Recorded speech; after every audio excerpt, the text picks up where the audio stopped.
नमस्कार मित्रमैत्रिणींनो, आज आपण शिकणार आहोत की साबुदाण्याची खिचडी कशी बनवतात. तर आता बघूया त्यासाठी लागणारं साहित्य. मी इथे साबुदाणे घेतलेले आहेत.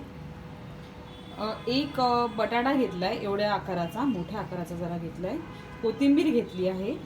नंतर जिरं घेतलंय, साखर घेतली आहे थोडीशी, मीठ घेतलंय चवीप्रमाणे जेवढं, आणि मिरची घेतली. इथे मी मिरचीला ठेचून घेतलं आहे कारण की ती खाताना जरा तोंडाला लागते तर मुलं बाजूला काढतात, त्यासाठी मी ह्याला थोडंसं एकच मिरचीला ठेचून वगैरे इथे थोडीशी केलेली आहे.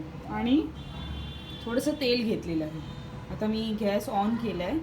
आपण आता पहिला ह्याच्यामध्ये जिरं टाकूया.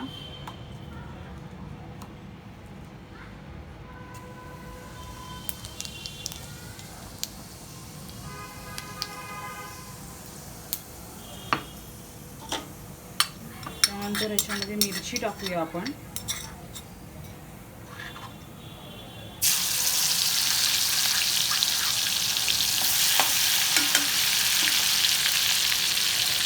मी थोडीशी त्यात कोथिंबीर टाकते आणि हा बटाटा टाकूया आपण. तो पण हे केलं. ह्याला आपण थोडंसं परतून घेऊया.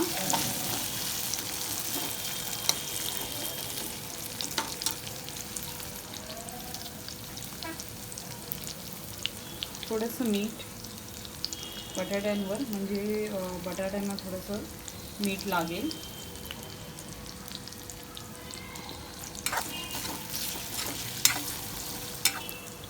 त्यानंतर मी ह्याच्यात साबुदाणे टाकते.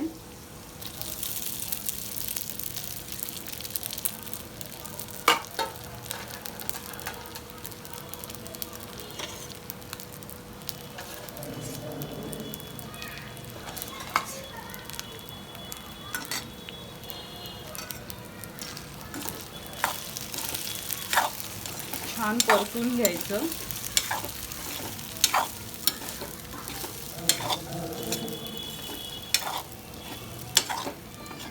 आपण ऑलरेडी ह्याच्यामध्ये मीठ टाकलेलं होतं बटाटे हे करताना, तेलावर परतताना.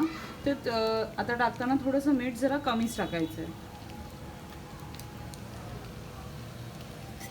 हे आपण परतून घेतलं आहे. आता ह्याच्यावर मी प्लेट ठेवून त्याला थोडंसं शिजू देणार आहे.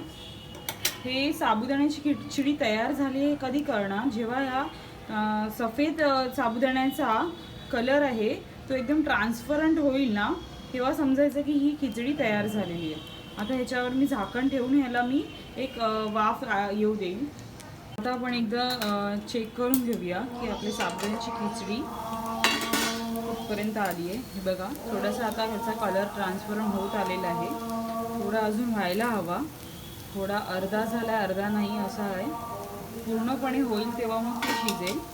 आता मी ह्याच्यामध्ये साखर टाकते. तुम्हाला हवी तुमच्या हिशोबाने तुम्ही कमी जास्त टाकू शकता. मी अगदी थोडी टाकलेली आहे. आणि मी ह्याच्यामध्ये चिरलेली कोथिंबीर टाकली आहे.